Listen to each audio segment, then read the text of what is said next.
হ্যাঁ, তো stock market বা শেয়ার মার্কেট কি? নামের মধ্যেই আছে মার্কেট, অর্থাৎ এটা একটা বাজার। তো একটা বাজার যেভাবে কাজ করে সেইভাবেই একটা স্টক মার্কেট বা শেয়ার মার্কেটও কাজ করে। বাজারের মধ্যে কোনো জিনিসের সাপ্লাই যদি কমে যায় এবং ডিমান্ড যদি বেড়ে যায়, তবে জিনিসটার দামও সাথে সাথে বেড়ে যায়। একইভাবে যদি কোনো প্রোডাক্টের সাপ্লাই অনেক বেশি হয় এবং ডিমান্ড অনেক কম হয়, তবে সেই জিনিসটার দামও কমে যায়। আর এই কনসেপ্টটা শেয়ার মার্কেট কিংবা স্টক মার্কেটেও চলে। তবে বলতে পারেন আমাদের সমাজে দু ধরনের লোক আছে, যারা মনে করে যে স্টক মার্কেট হলো একটা অন্ধ কুয়ো, যেখানে যতই টাকা আপনি ইনভেস্ট করুন না কেন সেটা আর আপনি কোনোদিন ফিরে পাবেন না। আর সাধারণত এই ধরনের লোকরা স্টক মার্কেটকে একটা জুয়ার মতো মনে করে। আবার অপরদিকে আরও এক ধরনের মানুষ আছে যারা মনে করে ঠিকঠাকভাবে বিচার বিবেচনা করে স্টক মার্কেটে যদি ইনভেস্ট করা যায়, তবে সেখান থেকে অনেক বেশি প্রফিট কামানো যেতে পারে। আর এই ধরনের মানুষরা স্টক মার্কেটকে একটা ইন্টেলিজেন্ট ইনভেস্টমেন্ট হিসেবে দেখে। তবে এই দুটো চিন্তা ভাবনাই ঠিক হতে পারে। আপনার যদি স্টক মার্কেট সম্পর্কে নলেজ এবং এক্সপিরিয়েন্স না থাকে, তবে এটা আপনার অনেক ক্ষতি করে দিতে পারে। অপরদিকে আপনার কাছে যদি সঠিক ইনফরমেশন এবং এক্সপিরিয়েন্স থাকে, তবে ওই স্টক মার্কেট থেকেই আপনি প্রফিটও কামাতে পারেন। তবে চলুন আজকে এই ছোট্ট ভিডিওটার মধ্যে বেসিক্যালি স্টক মার্কেট কিভাবে কাজ করে সেটা সম্পর্কে একটু জানার চেষ্টা করা যাক। তবে তার সাথে আমি এটাও অ্যাড করে দেবো যে এই ভিডিওতে যে সমস্ত ইনফরমেশন আমি দেব সেগুলো শুধুমাত্র এডুকেশন পারপাসের জন্য। এই ভিডিওটার সাহায্যে আমি আপনাকে স্টক মার্কেটে ইনভেস্টমেন্ট করার কথা বলবো না, কারণ সেটা আপনার সম্পূর্ণ ব্যক্তিগত ব্যাপার। স্টক মার্কেট সম্পর্কে জানার আগে আমাদের জানতে হবে যে একটা স্টক কি। একটা স্টক কিংবা অন্য ভাষায় যাকে শেয়ার বলা হয়, সেটা হলো একটা কোম্পানির তরফ থেকে জারি করা ফাইন্যান্সিয়াল টোকেন, যার মালিক যদি আপনি হন, তবে আপনি ওই কোম্পানির অল্প কিছু অংশের মালিকানার অধিকারী হয়ে যান। এক্সাম্পল হিসেবে যদি টাটা কোম্পানির 1000টা শেয়ার থাকে আর তার মধ্যে আপনি একটা শেয়ার কিনে নেন, তবে আপনি টাটা কোম্পানির 1000 ভাগের 1 ভাগের মালিক হয়ে যাবেন। তবে রিয়েল লাইফে টাটা কোম্পানির মাত্র 1000টা শেয়ার নেই, লক্ষ লক্ষ শেয়ার আছে। বেসিক্যালি পয়েন্ট হলো যে যদি আপনি কোনো কোম্পানির শেয়ার কিংবা স্টকের মালিক হন, তবে আপনি ওই কোম্পানিটারও মালিক হয়ে যান। এবার যেভাবে ওই কোম্পানিটার ভ্যালু বাড়বে বা কমবে, সেইভাবে আপনার শেয়ারেরও ভ্যালু বাড়বে বা কমবে। এছাড়াও স্টক দু ধরনের হয়, একটা কমন স্টক, একটা প্রেফার্ড স্টক।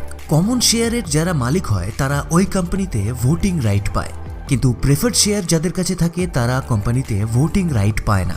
কোনো কোম্পানির কমন স্টকের মালিকরা ওই কোম্পানির বড় বড় বোর্ড ডিসিশনে ভোটিং করতে পারে, তবে প্রেফার্ড শেয়ার যাদের কাছে থাকে তারা কোম্পানির ডিভিডেন্ড পায়। ডিভিডেন্ড হলো কোম্পানির লাভের একটা পোর্শন, যেটা শেয়ার হোল্ডারদের মধ্যে বিতরণ করে দেওয়া হয়। সেটা বছরে একবার হতে পারে, 2 বছরে একবার হতে পারে। মানে ডিভিডেন্ড কখন এবং কতবার দেওয়া হবে সেটা কোম্পানির ওপর ডিপেন্ড করে। তবে ব্যাপারগুলো এর থেকে অনেক বেশি কমপ্লিকেটেড হতে পারে। তবে এই সিম্পল আন্ডারস্ট্যান্ডিংগুলো একটা বেসিক ইনভেস্টরের থাকা দরকার। এবার প্রশ্ন হলো, বড় বড় কোম্পানিগুলো নিজেদের শেয়ার অর্থাৎ মালিকানা বেচে কেন? সম্পূর্ণ শেয়ারটাই তো তারা নিজেদের কাছেই রাখতে পারে এবং পুরো প্রফিটটাই তারা নিজেরাই কামাতে পারে, কিন্তু সেটা না করে বড় বড় কোম্পানিরা তাদের শেয়ার মার্কেটে বিক্রি করে। কিন্তু কেন? এর আনসার হলো খুবই সিম্পল, মার্কেট থেকে টাকা তোলার জন্য। শেয়ার বা স্টক সেল করে কোনো কোম্পানি প্রচুর পরিমাণে টাকা সংগ্রহ করতে পারে, কোনো কাজ না করে কিংবা কোনো নতুন প্রোডাক্ট বিক্রি না করেই। একটা কোম্পানির স্টক তখনই বিক্রি হয় যখন মানুষ বুঝতে পারে যে ভবিষ্যতে এই কোম্পানিটা অনেক বড় জায়গায় যেতে পারে। এর মানে একটা ছোট কোম্পানিও তার ভবিষ্যতের ওপর ডিপেন্ড করে মার্কেট থেকে প্রচুর টাকা সংগ্রহ করতে পারে। এবার যদি কোনো কোম্পানিকে তার শেয়ার বা স্টক সেল করতে হয়, তবে তার জন্য একটা জায়গা চাই, আর এখানেই আসে স্টক মার্কেট।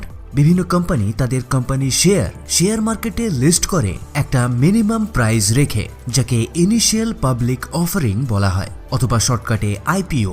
আর এই কাজটা করার সাথে সাথে কোনো প্রাইভেট কোম্পানি পাবলিক কোম্পানিতে পরিণত হয়ে যায়।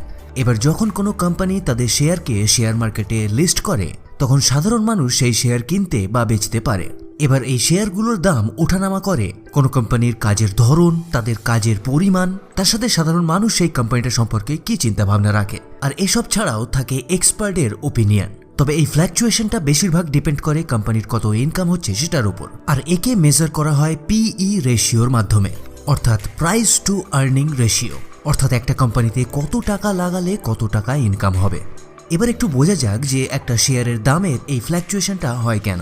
একটা শেয়ার মার্কেটের মধ্যে লক্ষ লক্ষ ইনভেস্টর থাকে এবং লক্ষ লক্ষ ইন্ডিভিজুয়াল ট্রেডার থাকে। তারা প্রত্যেকেই একটা কোম্পানির সম্পর্কে বিভিন্ন ধরনের ধারণা রাখে, যার জন্য তারা ওই কোম্পানির শেয়ারের সঙ্গে ইন্ডিভিজুয়াল ডিসিশন নেয়। কেউ শেয়ার কেনে কিংবা কেউ শেয়ার বেচে। এই সব কিছু ডিসিশন একত্রিত হয়ে একটা কোম্পানির শেয়ারের দাম বাড়িয়ে দিতে পারে কিংবা কমিয়ে দিতে পারে। যদি বেশিরভাগ মানুষ একটা শেয়ারকে কেনে তবে সেই শেয়ারটার দাম বেড়ে যায়, আর যদি বেশিরভাগ মানুষ শেয়ারটা বেচে দেয় তবে শেয়ারের দাম কমে যায়। অর্থাৎ ঘুরে ফিরে সেই একই জায়গায় আমরা চলে এলাম, সাপ্লাই এবং ডিমান্ড। প্রত্যেক ইউনিট স্টক কেনা বা বেচার জন্য একজন ক্রেতা চাই এবং একজন বিক্রেতা। যদি ওই শেয়ারটাকে কেনার জন্য ক্রেতার সংখ্যা অনেক বেড়ে যায় তখন শেয়ারটার দামও বেড়ে যায়। এবার যদি ওই শেয়ারটাকে বিক্রি করার জন্য অনেক বেশি বিক্রেতা চলে আসে তখন শেয়ারটার দাম পড়ে যায়। স্টক মার্কেটের ভাষায় এটাকে বিড আস্ক স্প্রেড বলা হয়। স্টক মার্কেটের শুরুর দিকে এই কেনা বেচাটা ম্যানুয়ালি হতো একটা রিয়েল মার্কেটের মধ্যে, তবে বর্তমানে এটা অটোমেটিক্যালি সফটওয়্যারের মাধ্যমে হয়ে থাকে। এই কারণে আগের থেকে এখন স্টক মার্কেট খুব দ্রুত গতিতে ওঠানামা করতে পারে। এরপর আরও একটা প্রশ্ন আপনার সামনে উঠে আসতে পারে, সেটা হলো আপনি আপনার পরিশ্রম করে ইনকাম করা টাকাকে স্টক মার্কেটে লাগাবেনই বা কেন, যখন আমাদের কাছে বেশিরভাগ মানুষেরই এই সম্পর্কে খুব একটা বেশি আইডিয়া নেই। আর তাছাড়াও আপনি আপনার টাকাকে ব্যাংকে রেখে 4-5% ইয়ারলি তো ইনকাম করতেই পারেন, আর সেক্ষেত্রে কোনো ঝুঁকিও নেই। এর আনসারটা হলো খুবই সিম্পল। যদি আপনি স্টক মার্কেটে ইনভেস্টমেন্ট সঠিকভাবে করতে পারেন তবে আপনি 4-5%-এর থেকে অনেক বেশি প্রফিট কামাতে পারবেন। মানে খুবই সাধারণভাবে ব্যাংকে রেখে যদি 4-5% আপনি পান আর স্টক মার্কেট থেকে যদি আপনি 8-9%ও ইনকাম করতে পারেন তবে আপনি আপনার ব্যাংকে রাখা টাকার থেকে বেশিই তো ইনকাম করছেন। কিন্তু ভেবে চিন্তে করতে হবে। তাহলে এবার প্রশ্ন হলো স্টক মার্কেটে ইনভেস্টমেন্ট কিভাবে করা যায়। তো তার জন্য যদি আপনারা ইন্টারেস্টেড থাকেন কমেন্টে অবশ্যই জানাবেন, আর ভিডিওটা যদি ভালো লাগে একটা লাইক এবং বন্ধুদের সঙ্গে শেয়ার করতে একদম ভুলবেন না। যদি আপনারা ইন্টারেস্টেড থাকেন তবে আমি আরও একটা ভিডিও বানিয়ে আপনাদের বোঝানোর চেষ্টা করব। আজকে এই পর্যন্ত। যদি চাইলে আপনি নতুন এসে থাকেন তবে অবশ্যই সাবস্ক্রাইব করে বেল নোটিফিকেশন বাটনটা অন করে নেবেন, আর যদি সাবস্ক্রাইব করে থাকেন তবে আপনাকে অসংখ্য অসংখ্য ধন্যবাদ। আজকে এই পর্যন্তই, আবার দেখা হয় পরের ভিডিওর সাথে। ততক্ষণের জন্য স্ক্রিনের এই ভিডিওগুলোর মধ্যে যে কোনো একটা আপনি এনজয় করতে পারেন। ধন্যবাদ।